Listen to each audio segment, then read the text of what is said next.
Some of these we balked. We thought we could find an easier, softer way, but we could not. With all earnestness at our command, we beg you be fearless and thorough from the very start. Some of us have tried to hold on to our old ideas, and the result was nil until we let go absolutely. Remember that we deal with alcohol, cunning, baffling, and powerful. Without help, it's too much for us. But there is one who has all power. That one is God. May you find him now. Half measures availed us nothing. We stood at the turning point. We ask his protection and care with complete abandonment.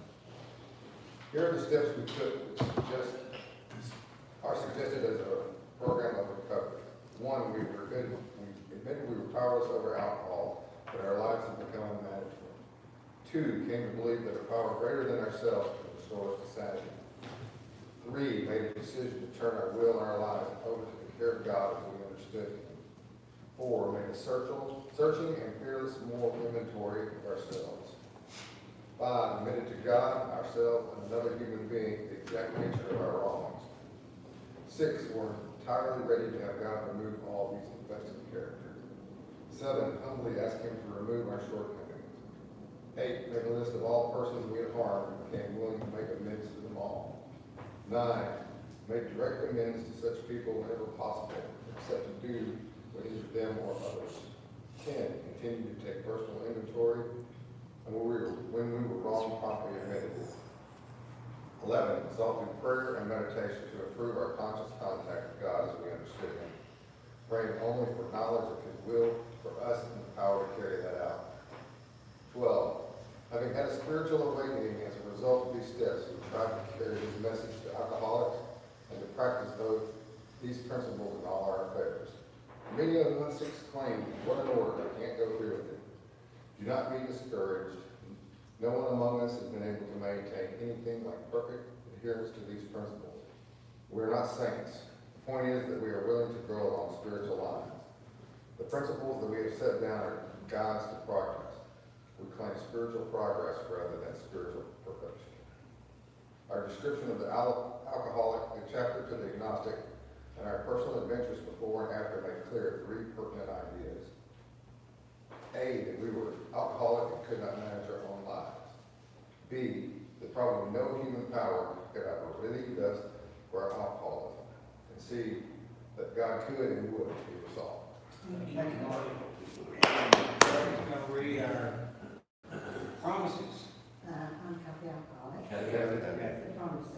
If we are painstaking about the space of our development and looking amazed before we're halfway through, we're going to know a new freedom and a new happiness. We will not regret the past, nor will shut the door on it. We will comprehend the word serenity and we will know peace. No matter how far down the scale we're from, we will see how our experiences can benefit others. That feeling of uselessness and self-pity will disappear. We will lose interest in selfish things and gain interest in our fellows. Self-seeking will slip away. Our whole attitude and outlook on life will change. Fear of people and economic insecurity will leave us. We will intuitively know how to handle situations which used to baffle us. We will suddenly realise that God is doing for us what we could not do for ourselves. Are these extravagant promises? We think that they will be fulfilled among us, sometimes quickly, sometimes slowly. They will always materialise if we hope them. Thanks, Thanks, Kathy. Kathy. Before we begin, I just want to announce, just so everybody doesn't know this, on October 15th, we're going to have our Let It Go garage sale. So start gathering up stuff to, got stuff we want to get rid of. This is your opportunity. And the other announcement would be that we're going to continue this Friday morning meeting. It seems to be going pretty well. We're getting other people coming up here. And what was the other thing? Next week? Yeah. Next week, on Wednesday, we're starting our book study on Wednesday at noon. And our friend here, Kathy, will be officiating that. She's back in the saddle again. So they in here, the front Yeah, row? book study here. Okay. And for those that may not know this, we had a lot of books stolen. They just disappeared. They flew out the windows. But so if you got books, Bigger dishonesty at work. I know, bring a big book. They probably have a parking lot somewhere. What kind of books they stole? Your AA books? Yeah, Blue one. the big box. The guide books? Yeah. Oh, that's, Bring your own Well, book. we had 40, I think we got 8 or 10, something like that now. They took the nice ones. They just Like walked, the rat they ants. walked away, they grew legs and walked away. I hope they used them, that's the main thing. yeah, that's the main thing, yeah. So if we can, if you got a big book, bring it, 'cause we'll probably have to use your big, you'll have to use your own big book until we can, gather funds. We have somebody that's making an offer to help us there on that. But until those show up, we'll have to just do I'll be here on this. the 15th, that'd be moved Do stuff the too, best that thing. morning. And we're gonna use him to move stuff. He's got the truck, Uh, you need the truck. oh, at the end of the thing, Yeah, I'm gonna see how that goes. let's just So say, last I'll be year, on call. we didn't have to use your truck. Didn't we not? No, we used to pick up. See, I was gonna say this These for, people over here took what was left. I talked to them and they said, we'll take it. Otherwise, Goodwill Yes. is open. they'll- Well, this is we seven, usually run it to Goodwill. well, Yeah. 7 day The ethics, Goodwill, they said they'll that, always- that building over, that's what they do. They took, we took 2 truckloads over there. What time you gonna be here on the 15th? I'll be here. I'll be here early, probably 6 o'clock. I'll be here. Now, when we do the big book, I think we should do it, if it's small, I think we should do it huddled, because it's hard to hear Yeah, for old men. yeah. Are you an old man? There's no country for old men. No, and it would be, I love this, if we could, because Kathy's a soft-spoken, and I hate to ask somebody to change their mannerism just for my hearing, and, so- Really, my daughter says. What?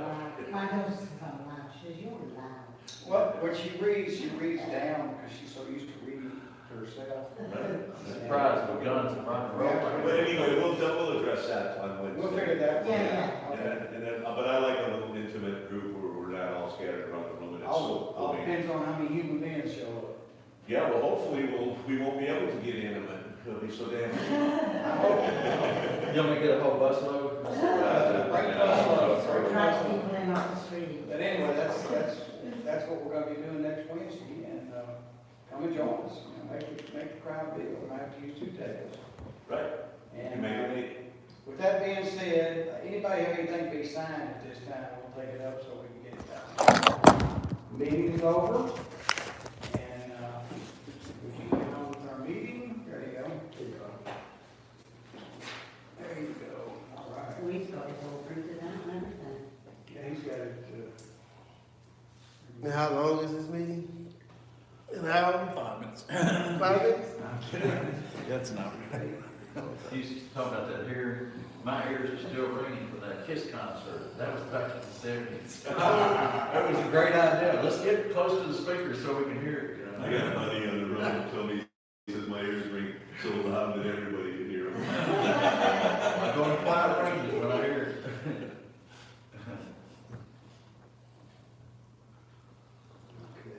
So I had a good time. there you go. All right, does anybody here have a problem, solution, or something concerning alcoholism? Thank you, sir. I like, I'm Billy Alcorn and I'm an alcoholic. There you go. I read something, on something online, and it was funny, but it was true. It was, some famous guy that said he had 20 years of sober and grateful, and said the other day, I was thinking about having a drink, and he said, then I remembered, I realized, well, shit, I got stuff to do in Christmas. And I thought, yeah, it's funny because yesterday, I'm going to New York this next weekend, and then I'm taking a train up to New Haven, and it's all rock and roll, and,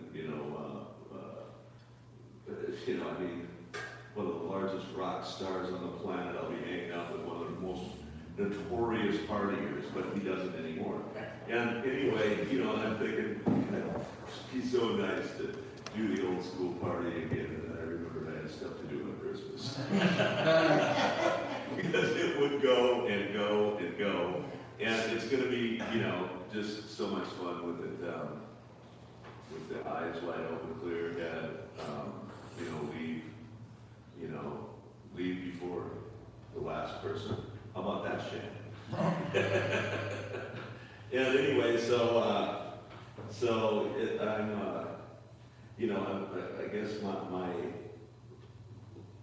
discussion would be, you know, like, you know, what would, you know, playing the tape through, having that drink, having that fucking drink.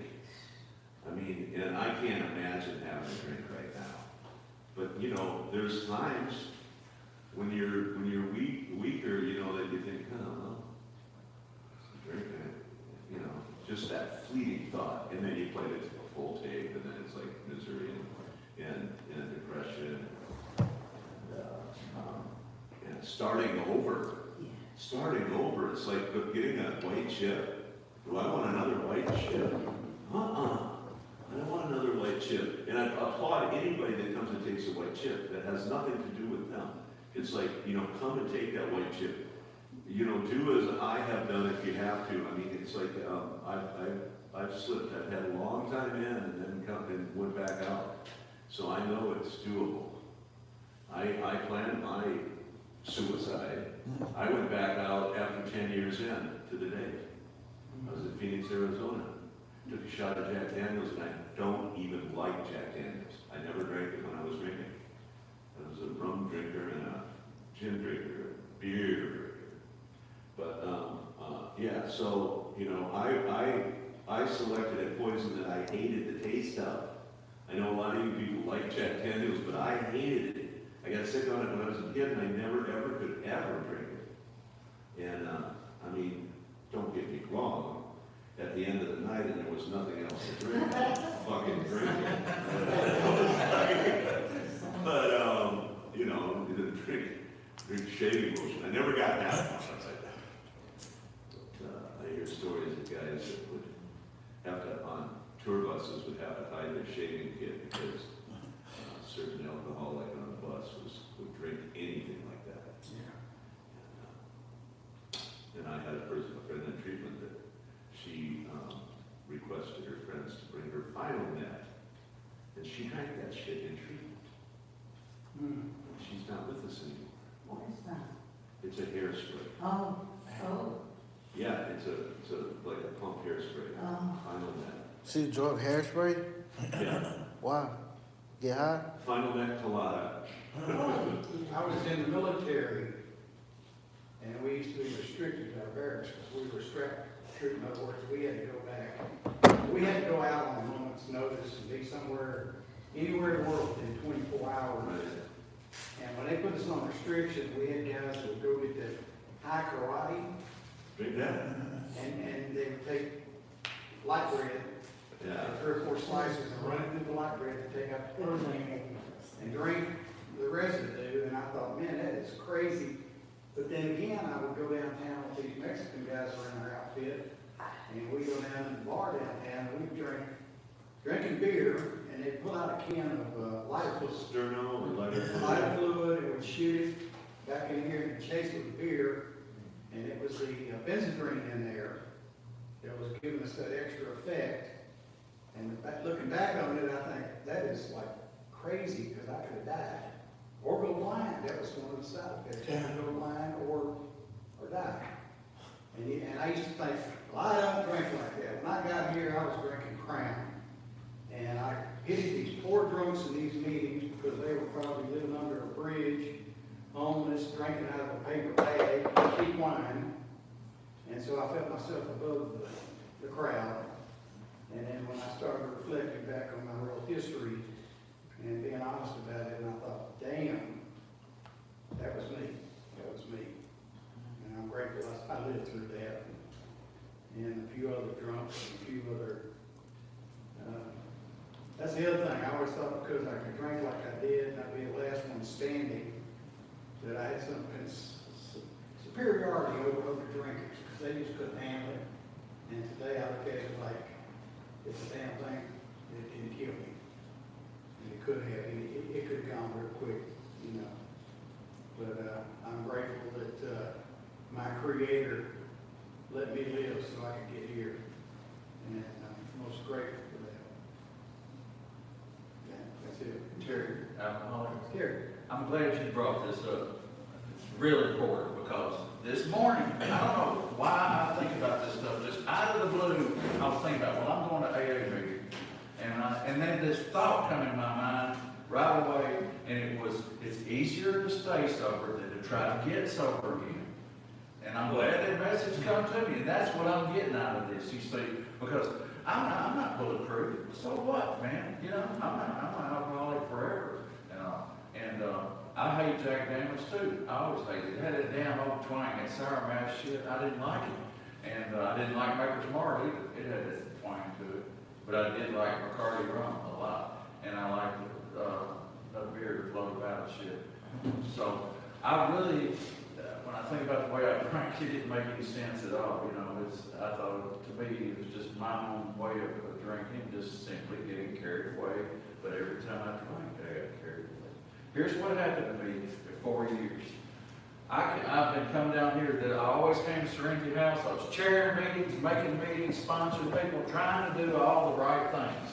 And in the frame of mind, AA, all the way, you know, and helping people. Went to up there at Christmas, my relatives at the White House. We was all in the room. Some people were drinking, some weren't. Everybody wasn't drinking, you know. And somebody had some wine, and they had a styrofoam cups, and they were all the same. I was drinking out of a styrofoam cup that had tea in it, and then there was another person next to me that was drinking wine in the same type cup, you know, as they're passing that one-way wine around. Well, anyway, what happened was, and I just did this by accident, I brought it up real close and caught a whiff of it. If I can slow this down, in a split second, I'm thinking, this kind of decision went through my head now. This is for 4 years, and AA, I mean, the meetings, the whole works, and chairing and everything, and then all of a sudden I thought, whoa, I was recalling, but in that split second I was thinking, you know, I could drink this and nobody in here know, you know. And it's not that I have to apologize to my wife or nothing, she just figured I fell off the wagon or something, so to speak. People are not alcoholics, that's what they look at. They figure, well, you fell off the wagon or something. It's not that way with me, but in that split second, I'm being honest. I thought, you know, this is familiar. I could drink this, you know. Even though wine, it doesn't matter, because it had the alcohol in it. I picked that scent up, and I recoiled from it like a hot flame. And I just stayed real quiet about it. I didn't even share that in a meeting for at least a week, you know. That ain't like me to not say nothing about it. And I didn't say nothing to nobody about that until it come up in meetings and all. And then I realized that you know, I have to live with that the rest of my life and all. That would have been an honest mistake, you know. But I could have taken it and gone on with it, you know. But it didn't. I'm not bulletproof, and I never will be. I'm sober today because I tried to stay close to AA. They told me, the old timers told me, said, if you don't do anything else, just don't drink and try to go to meetings, try to stay close to fellowship. Because then one of them said it was like, you know, a boat floating away, you know. You tie the boat to the dock, it's going to be there. You untie it and walk away, you go back tomorrow, you may never find that boat again. So see, it's the same way with me, trying to stay, you know, tethered in some way to AA. And I'm glad you brought this up. This is important right here. And you know, when I went to I've been sober for just a few months, you know, and I had to go to this bowling thing, you know. I wanted to go to bowling. I liked to bowl with it. These guys, we all drank together, and the ringleader was going to be there. And I thought, damn, we're going to all, it was down there in Englewood. They let us drink. They knew we was drinking. We had a bunch of it outside the car. They said, I don't drink, just don't be done in the bowling alley. And the whole ringleaders, all these people that my wife worked with, and there's some damn good bowlers too. But I've been sober, and I'm in this, in my mind, I'm thinking, I'm in this AA thing now. I'm worried about it. I shared that in a meeting going down there. It just so happened there was somebody my age that showed up down there, you know, just to, you know, from AA and all that, made me feel a little bit better and all. But I was worried about that ringleader being on it. The one that's always acted as a catalyst. The one that got everybody said, let's go, let's drink more and all. And I got through it. And guess what? I was the ringleader of that bunch. I was the one that always really acted on more people, you know, drink more. Because that's what we do, you know, when we're together. Anyway, I just want to share that, and that's true, what happened to me. So, thanks. Thank you, Joe. Thank you. Thank you, Ron Bullock. Frank Freshman, like I said in the meeting, I know I have one more drunk in me, but I'm afraid, I don't know if I have another sober. That was pretty, no pun intended, that was sobering. He had a look of terror on it when he said it. And this is a guy that could stay sober for a really long time and then go on a bender.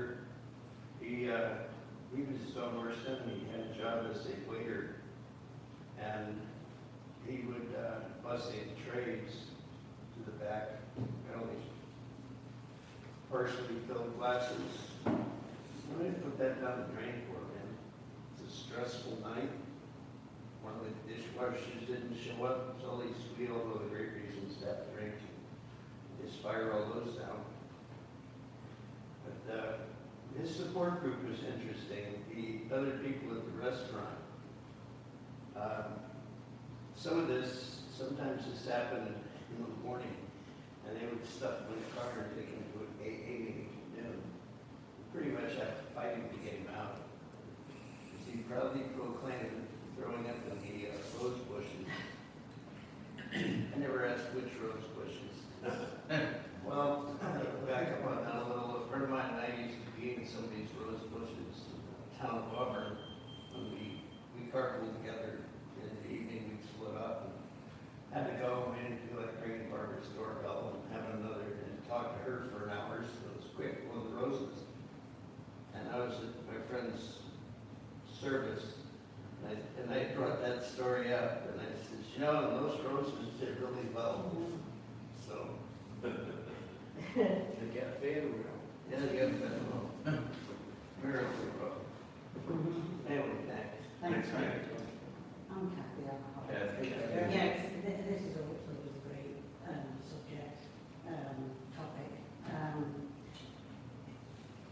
I said this the other day, on Wednesday, I've got a friend going through this right now at 29 years sober, and I'm back out.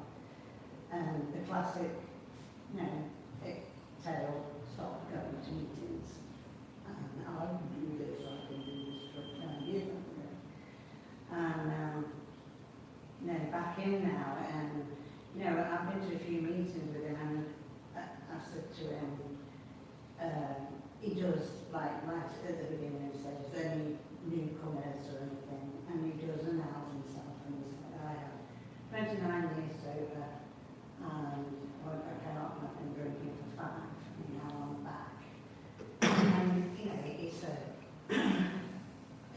it's people, what does everybody say? Just go, welcome back, glad you're here, And when we're coming back in the car, I said, well, you did it, you don't seem to, I said, I've always stayed close to meetings. I mean, even when all this COVID stuff was going on, I was still doing the Zoom, I was still talking to other alcoholics and all of that. And I said to him, I said, it takes a lot of courage to announce that, that you had 29 years of sobriety, and you fucked up basically, and you went back out there. And he said, well, I don't think that takes courage. And I said, well, I don't think I could do it. I don't think I could walk in among all you people that I know, I've been back out there and drank. Because I do think it takes, and I think people need to hear it, that we're not, like you said, we're not bulletproof, and it can happen to any of us. I mean, that woman, can you remember at the assembly that was 38 years sober and went back out, and most of it is, a lot of them do it because of medications, not with booze. They'll go for surgery or something, and then we'll start with the pills, and then, it takes off from there. But, it's always there. It's, I think it's Mummy that says it, cunning, baffling, powerful, and patient. Or sit there on your shoulder waiting for you, that weakness. And that's what we are. That's what we did. That's how our lives. Normal people don't think like we do. They just don't. Like, normal people don't look at the TV like I do and see people leave drinks on the bar. And, you know, I think, what the hell are you doing leaving that drink on the bar? You know, that's great. That's great. I do it with food too, so people eat the food. But, you know, it's a really, it's a really important subject, something that we don't talk about all the time, you know, and it's so hard then. It is really hard to get back in. This friend of mine, you know, he sends me messages and he'll say, I know this is my head. I know this is in my head. And he knows that. But that doesn't help. Those crazy thoughts. I remember that so well. Those, you know, because we're so used to numbing ourselves with alcohol, that when you stop and then you actually feel your feelings and the guilt and everything else that goes with it, it's miserable. It's Or- miserable. And, you know, so, like I say, he's doing good. He's doing good now. And, you know, it's him, because I used to say to him all the time, come to a meeting with me. Yeah, okay, I'll come to a meeting. And then he just called me and said, oh, no, I don't think I'll go. And so this went just on and on and on. And I was surprised actually when he said he'd been out for 5 years, because it didn't seem like 5 years to me, that he'd been gone. But, you know, he started, like you were saying, Terry, he went to work for this company, and they do God, I can't say the word. They hire truckers, let's say. What was I going to try and recruit? Yeah. And most of the people there were young. And it was in this office, and on Friday night, they all did shots. And one night he just went, yeah, here we go. And that's how it started. And, I mean, extremely lucky he didn't die. But, yeah, I think I don't think we talk about it enough. I think it, you know, I don't know about anybody else, but it crosses my mind from time to time, just like now, smoking, you know, and the drinking dreams. Well, I've had a lot of drinking dreams, but I've had lots of smoking dreams too, where I'm smoking. I haven't smoked for like 20-something years. And I dream about it, and sitting there thinking, well, I'll just have this one cigarette in the dream, you know, it'll be okay. And I know that's not true. You know in your mind. And sometimes I just think it's like, it's your mind warning you, you know, kind of saying, hey, just watch it, be careful, because you know, any minute you could just go back out there. So anyway, that's all I've got. Thanks. Billy again. You know, when Kathy was talking, I was thinking about how we're carrying the disease to, our alcoholism is in remission. Yeah. You know, so, and I was thinking, this is a disease that you can actually, like, recontract that's in remission by yourself. You know, with your own freaking mind. Yeah. You can go back and have it in full-blown, you know, metastatic alcoholism. Yeah. And, but I remember coming back here, you know, I had tried to get sober myself, and I went 2 years after I'd gone 10.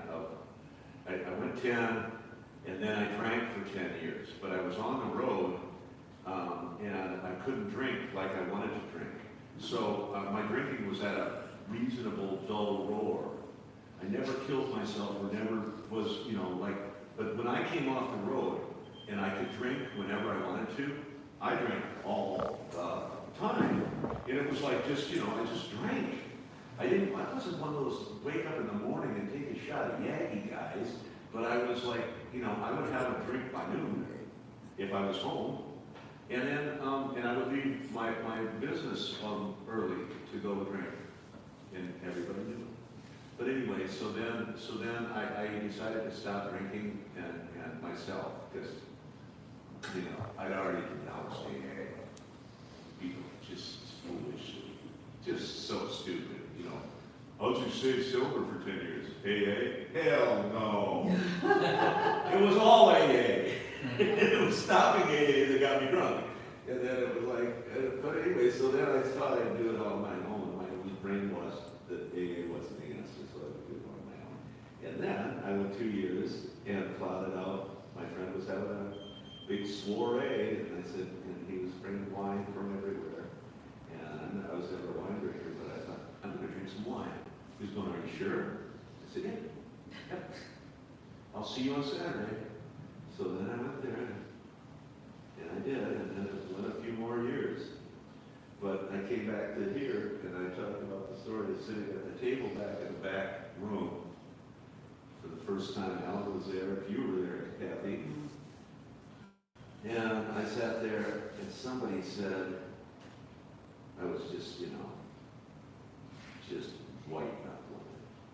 I never got the shakes, but I definitely had just mental terror. And of course, I had my car before I came in, never been to the Serenity House. Came in, looked it up online, walked back there, sat at the table. This is 5.5 years ago.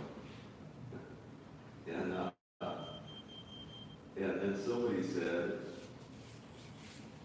I had a thought about drinking the other day, like it was some big deal. And I came, and I thought, I've had fucking 20 thoughts about drinking in the last 20 minutes. That's all I've been thinking about doing is drinking. And it's like, and anyway, I thought, oh man, to have that thought of taking a drink be an abstract, I want that. I want to have that. I want to forget that you know, my exit is exit 2 in Hendersonville to the liquor store before I go home. And pretty soon, drive right by and wouldn't even think about it. But it took a long time, and we always talk about, you never really realize what day it was that happened. It's not like this big thing, flash happens. One day you just kind of, it loses its importance. Drinking, not sobriety. Yeah. But anyway, I'm really taking up a lot of time. There's a lot of people that need to share. Thank you. Drinking alcohol, you had me thinking, years of thinking, attempts at staying sober, and then, I kept hearing, you know, keep coming back, it works if you work it, and all those other slogans, and you gotta go to meetings, gotta go to meetings. And that was always haphazard, ever since I first started drinking. And that was in the 80s, and it was always haphazard. Didn't have a steady plan for going to meetings. Not going. You haven't been to a meeting in a while. All right, whatever it takes. But then here, I know something about you guys, funny. You've been my exceptionally thick skull. But it came back, and I thought, I'll do a lot of meetings. And I got a friend of mine become my sponsor just by telling him I got a sponsor. He chuckles and he goes, who's that? He figures whoever gets me is in trouble. And I said, you motherfucker. Me? Yeah. And it's been a harmonious relationship. But he said, yeah, go to as many meetings as possible and find your groove. Because you can go to meetings where it just doesn't do it for you. And I went into some meetings where it was like, it was a click, and these guys were all finally tuned into each other. And there was no room to say, there was no room to feel anything, pretty much. It was like, this doesn't work. And so coming at noon worked really well. That I had heard about 90 and 90s 1,000 times. And a guy in California, he started in 1990, and that afternoon he decided he'd start another one. So he's doing 90 in the morning and 90 in the afternoon. It's like, that's extreme. he'd been sober over 30 years, and I was kind of scared. It's like, he's got some real issues, mine are kind of lightweight. I finally got around to wanting to do a 1990 reluctantly, and the whole thing has been a reluctant process till a few years ago. And the life finally went on, but my thought on doing 1990, that is a level of consistency I don't want in my life. And I do enough other things consistently, why keep on another one? So I knew I couldn't, I was really sure I couldn't do it, so I thought, oh, let's try a 30 and 30, see how that goes. At the end of that one, it was like, well, that didn't hurt, let's do it again. At the end of that one, there's the way they were probably thinking, do this, I don't know, why not? And then that is like, told my sponsor, it's actually completed in 1990, and he chuckled. Actually, he guffawed, said, I'm proud of you, man. I didn't think you could do it. And I said, see, I didn't think you could stay sober this long either. What happened to us? For a while, we were drinking buddies. For a while, I was his designated drugger for a number of years. It just, really a roller coaster friendship. Now we're both sober, and we still have plenty to talk about, but we're not trying to solve the world's problems, and we don't care if somebody else is a jerk. Stay over there and be a jerk. We're not going to sit here and steam in it. This time around, it's been a good run. I'm looking forward to continuing it.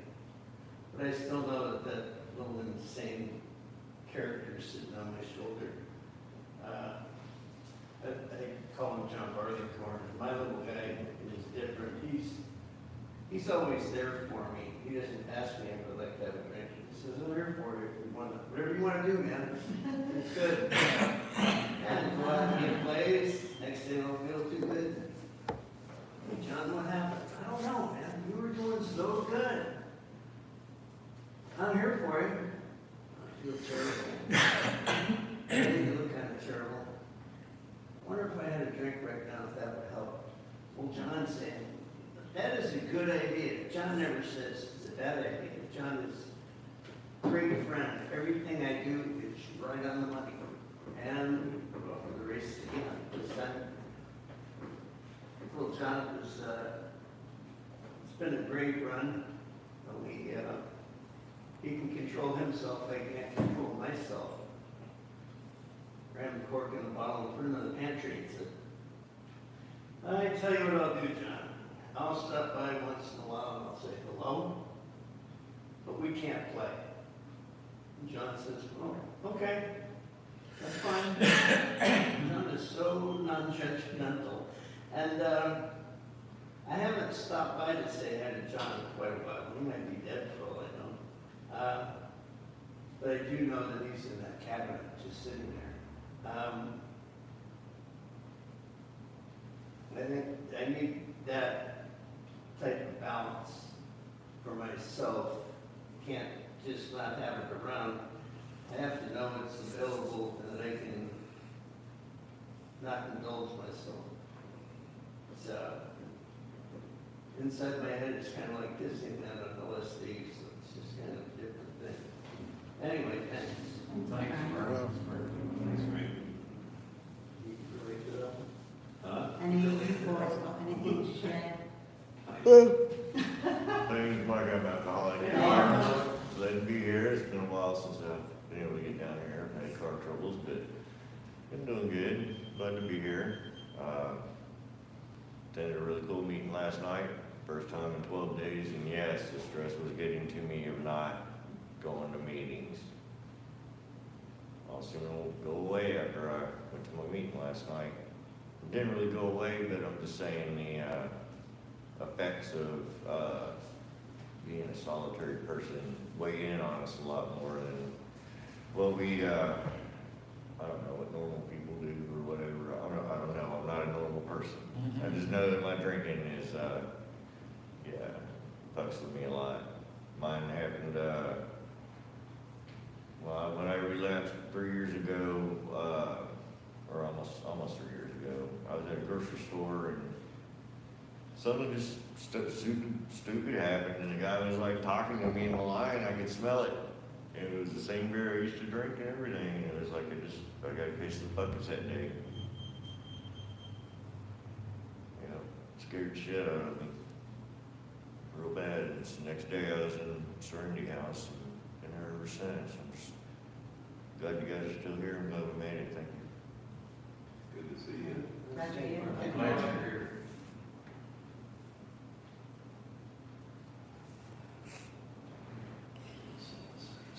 Terry, alcohol. I also remember what Kathy said about the way we look at things. We alcoholics look at things, you know. I do look at things different. It's not exactly the same. It's, you know, I mean, that is kind of a dangerous thing, the old funny mental twist that this alcoholism's got. It could tell me, well, hey, maybe you're not that bad off. So, you know, it wouldn't matter how many thousands of meetings and how long I've been.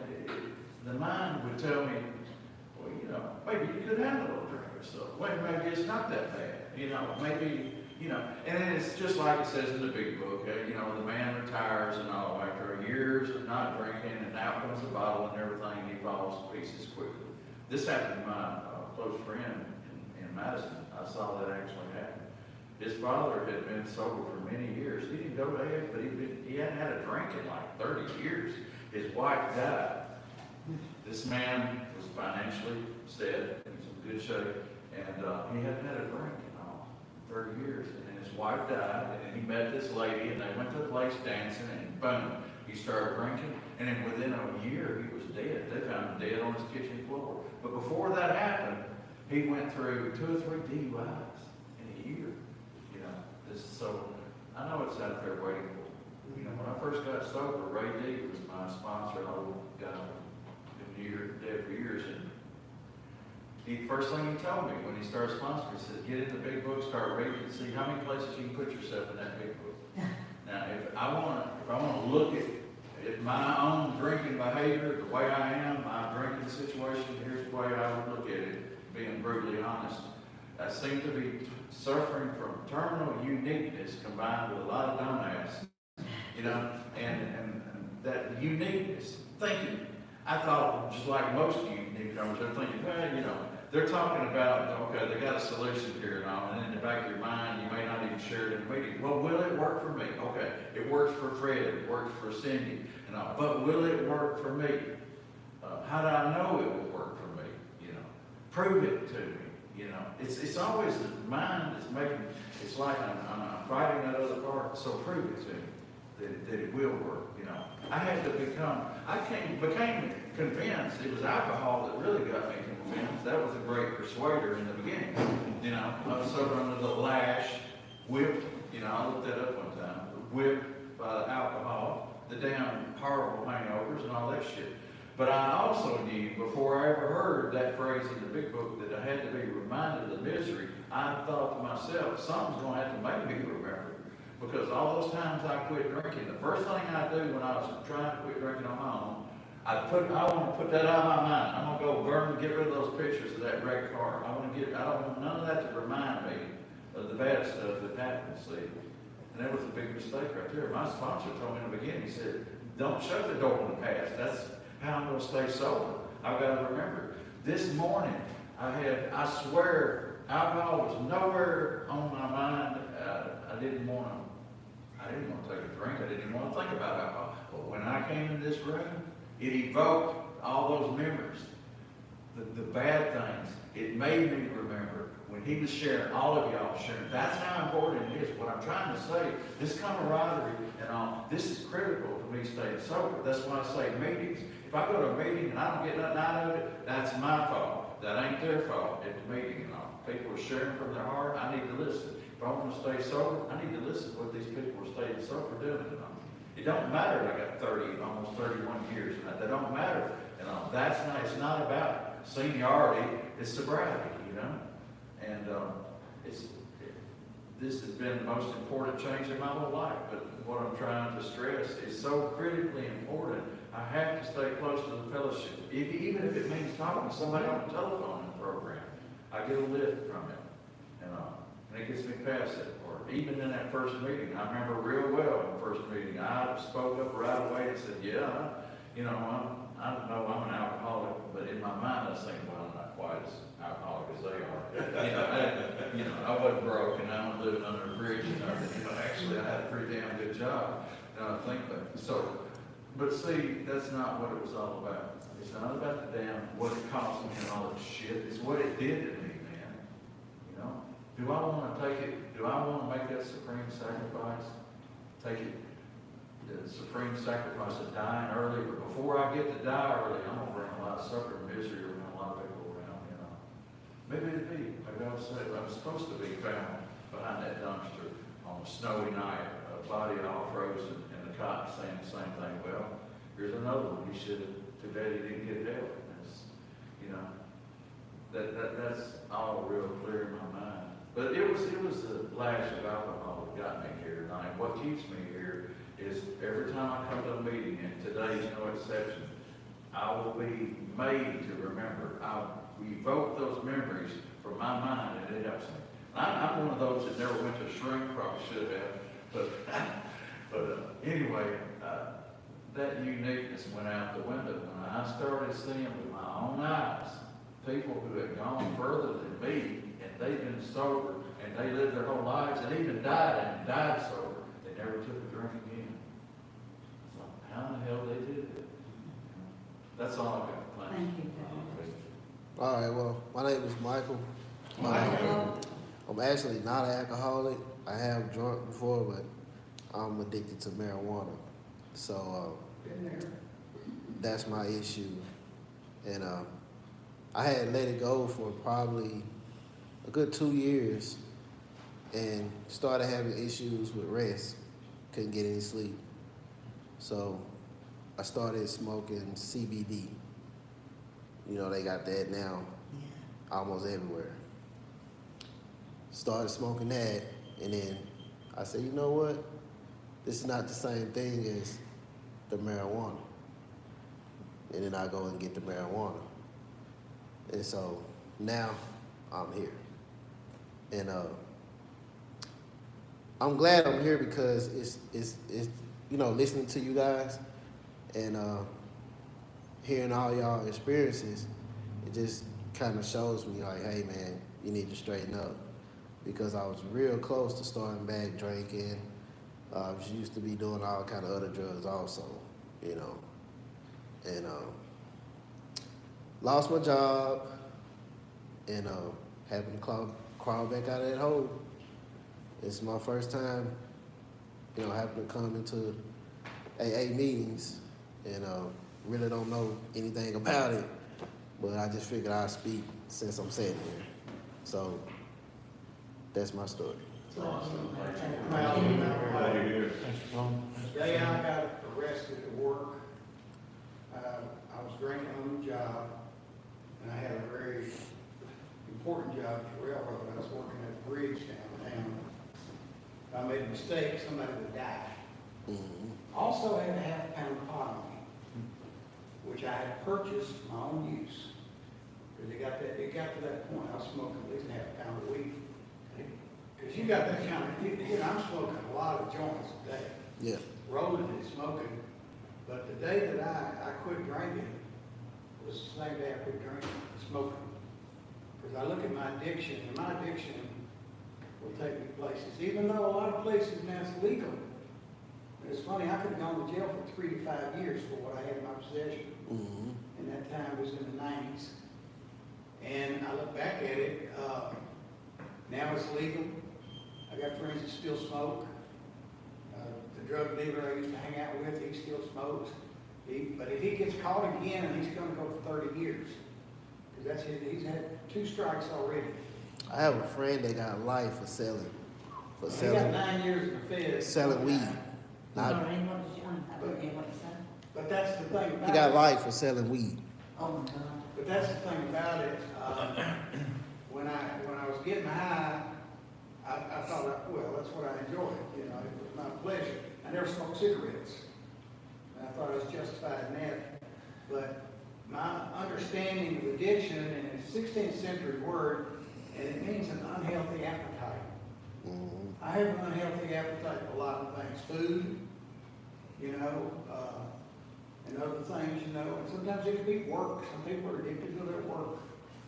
And I've seen people like that. But you know, you don't go to jail for being addicted to work. And, but you can't go to jail for driving down the road drunk. If they pull you over, I had a conflict, well, not a conflict. I was intervened by a police officer about a week ago, or 2 weeks ago. And he pulled me over on 40. And I'm taking my brother to the hospital, VA hospital, for his checkup. And the officer walks up. I let the window down. I'm thinking, okay, I'm gonna get a ticket for something. And all he did was explain to me about that HOV lane. He said, when that, you know, there's certain hours you could use the, you know, HOV lane. But he said, after those hours, and this is a new law, I didn't even know about it.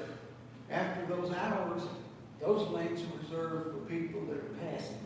You can only pass somebody. You can't stay in that lane. I didn't know that. I told him. Cop looked at me.